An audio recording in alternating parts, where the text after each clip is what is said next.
Hello नमस्कार दोस्तों, स्वागत है आप सभी लोगों का हमारे YouTube channel study with Saurabh ji पे। दोस्तों, आज की इस क्लास में हम लोगों ने सीटेट के क्वेश्चंस लिए हैं जो कि आपके आने वाले एग्ज़ाम के लिए काफ़ी इंपॉर्टेंट होंगे।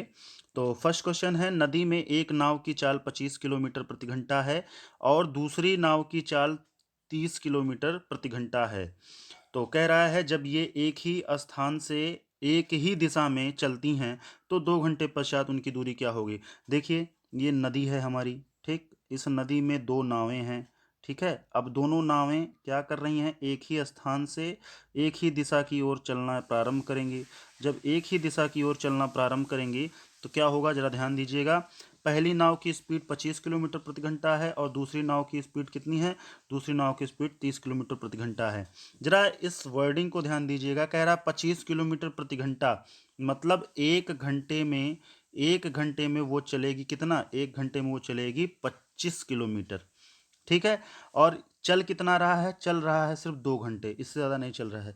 तो 2 घंटे में कितना हो जाएगी, 2 घंटे में ये पहुंच जाएगी आपकी 2 × 25, तो कितना हो जाएगा, 50 किलोमीटर पहुंच जाएगी, ठीक। नेक्स्ट बोल रहा है कि जो अगली वाली नाव है उसकी जो स्पीड 30 किलोमीटर प्रति घंटा है, इसका मतलब 1 घंटे में वो पहुंचती है 30 किलोमीटर।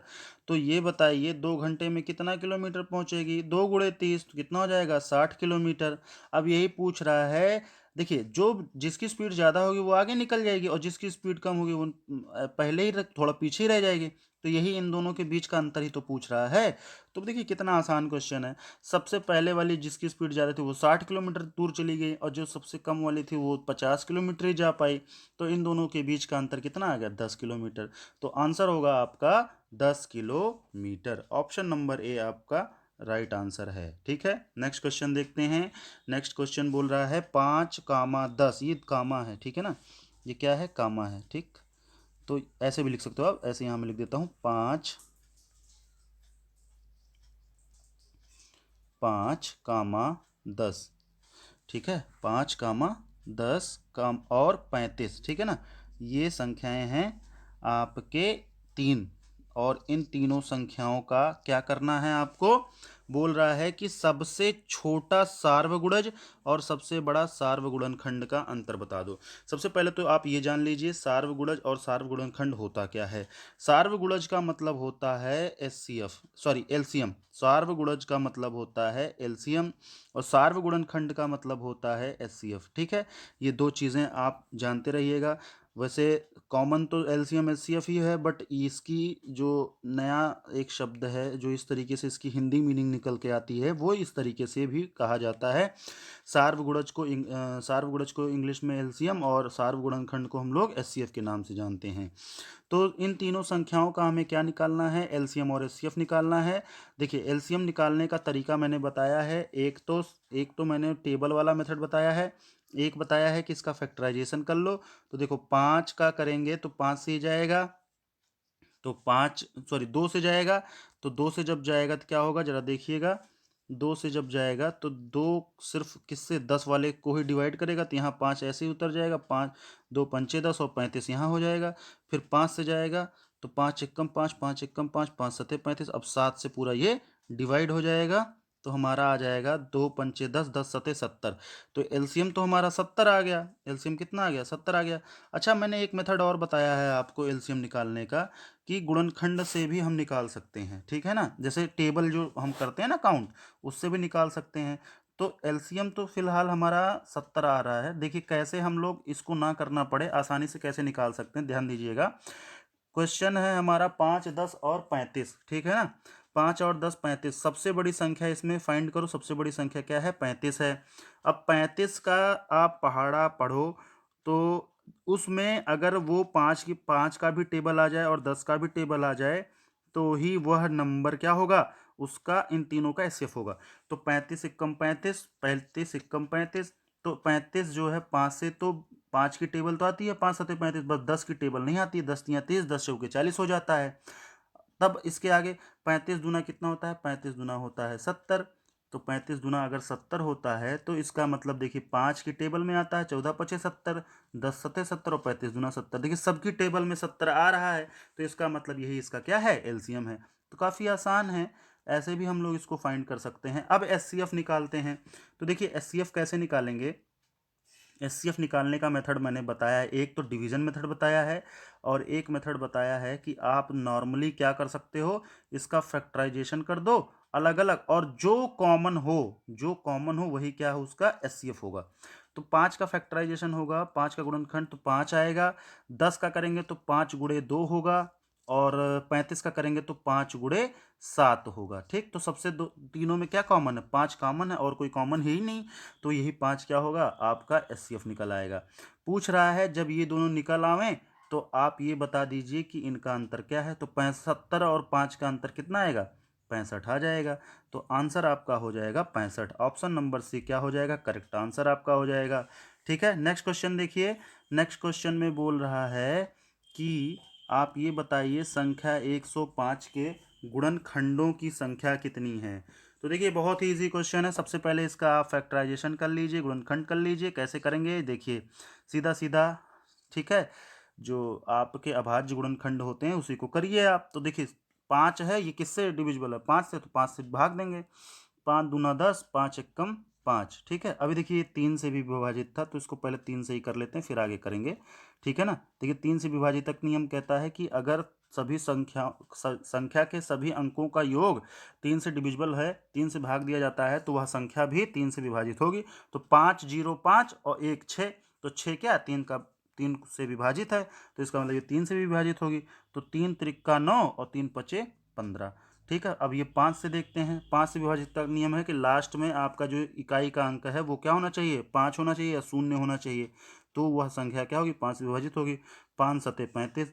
अब आपका बचा क्या, 7, तो 7 एकम 7। तो कितनी संख्याएं आ गई, कितने गुणनखंड आए, 1 2 3।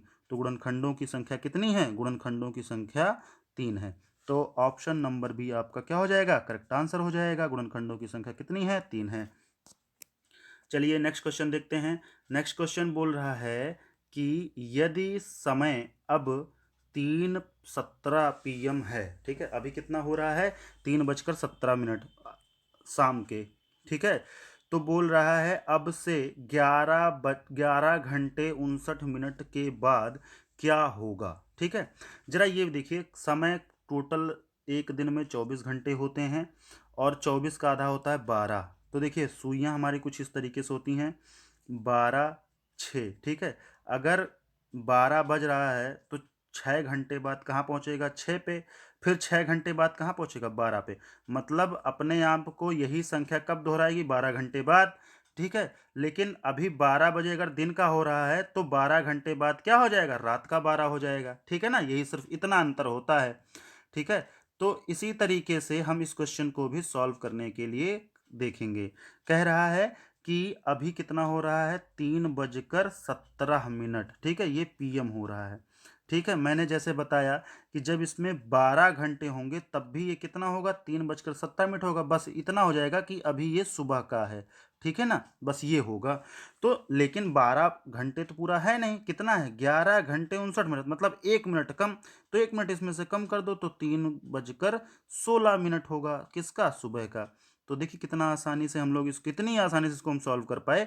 तो 3:16 आपका आंसर हो जाएगा। ऑप्शन नंबर डी आपका क्या हो जाएगा, करेक्ट आंसर हो जाएगा।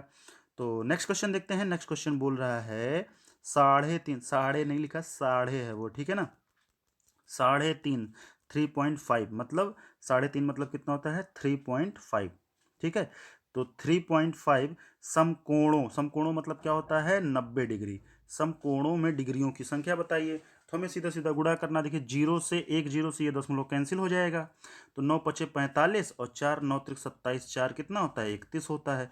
तो 315 डिग्री, ऑप्शन नंबर ए आपका करेक्ट आंसर होगा। ठीक है, तो ये था आपका आंसर, 3.5 डिग्री की समकोणों का संख्या।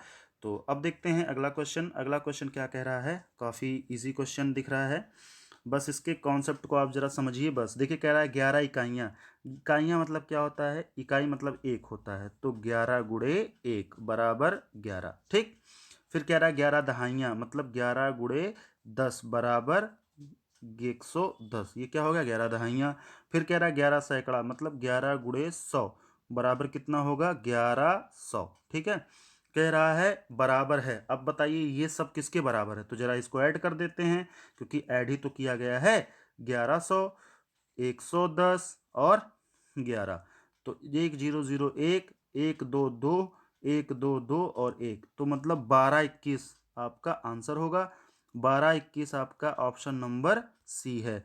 तो ऑप्शन नंबर सी आपका करेक्ट आंसर है।